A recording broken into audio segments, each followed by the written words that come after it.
Hi எல்லாருக்கும் வணக்கம். Welcome to Dhana's fusion. நம்ம இன்றைக்கி ரொம்ப சாஃப்டான இடியாப்பம் எப்படி செய்கிறதுன்னு பார்க்க போகிறோம். இப்போ தான் நம்ம சேனலுக்கு வரீங்கன்னா சப்ஸ்கிரைப் பண்ணிட்டு பாருங்கள். அப்போ தான் நான் போடுற வீடியோ உங்களுக்கு உடனுக்குடனே வரும். இப்போ வாங்க வீடியோக்குள்ளே போய் இடியாப்பம் எப்படி செய்கிறதுன்னு பார்க்கலாம். இப்போ ஒரு வானிலையே வச்சுக்கோங்க ஸ்டவ்வில். இப்போ ஒரு கப், இந்த கப் அளவில் நான் ஒரு கப் அளவுக்கு பச்சரிசி மாவு எடுத்திருக்கேன். இதை நல்லா வறுத்துக்கலாம். ஃபஸ்ட்டு நீங்கள் இடியாப்ப மாவு எந்த மாவாக இருந்தாலும் சரி, ஃபஸ்ட்டு இந்த மாதிரி வறுத்துக்கோங்க. நல்லா வறுத்துட்டு இந்த மாதிரி நம்ம செய்கிறப்போ இடியாப்பம் ரொம்ப நேரம் சாஃப்டாக ரொம்ப வாசனையாகவும் இருக்கும். 2 நிமிஷம் வறுத்தா போதும். மாவு சூடு ஆகிற வரைக்கும் வறுத்தா போதும்.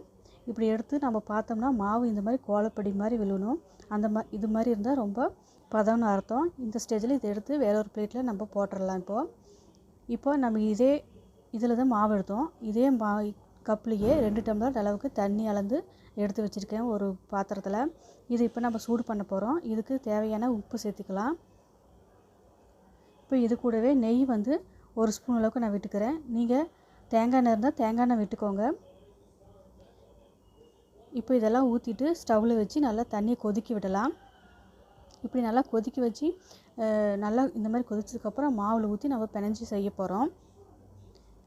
இப்படி நெய் இல்லைன்னா தேங்காய் எண்ணெய் விட்டு செய்கிறப்ப ரொம்ப நல்லா சாஃப்டாக இருக்கும். அதனால தான் இப்படி செய்கிறது. இது தண்ணி இப்போ கொஞ்சம் கொஞ்சமாக விட்டு நல்லா கலந்துக்கோங்க. ஸ்பூன் வச்சு நல்லா கரண்டி வச்சு நல்லா கலந்துக்கோங்க. தண்ணி ஒரேடி ஊற்றக்கூடாது. இப்போது நல்லா கலந்துக்கலாம். இந்த மாதிரி சப்பாத்தி மாவு மாதிரி நல்லா இந்த மாதிரி பதம் வந்ததுக்கப்புறம் பார்க்கலாம். ரொம்ப சூடாக இருக்குது. கையில் ஒட்டில் பாருங்கள். இதுதான் பதம். இப்போ நம்ம இது மூடி வச்சிடலாம். ஒரு 2 நிமிஷம் சூடு, கை பொறுக்கிற சூடு வரட்டும். தண்ணி இவ்வளோ மிச்சம் ஆச்சு எனக்கு. இப்போது கையில் தண்ணி வச்சுட்டு இந்த மாதிரி ஒரு டைம் நல்லா பிணைஞ்சிக்கலாம். நம்ம நல்லா இப்படி பிணைஞ்சதுக்கப்புறம் ஒரு உருண்டை இந்த மாதிரி எடுத்துகிட்டு இந்த மாதிரி சேவ் பண்ணிவிட்டு இப்போது இந்த மாவு மூடி வச்செல்லாம் காஞ்சி போயிடும். இப்போ இடியாப்ப மாவில் முறுக்கு குழாயிலேயே இந்த மாதிரி நான் செய்ய போகிறேன். இதில் போட்டுட்டு இட்லி பாத்திரம் தண்ணி காய வச்சுருக்கேன். இப்போ இந்த பிளேட்டில் துணி போட்டு நான் செய்ய போகிறேன். இன்றைக்கி இந்த மாதிரி நல்லா பிழிஞ்சிக்கோங்க.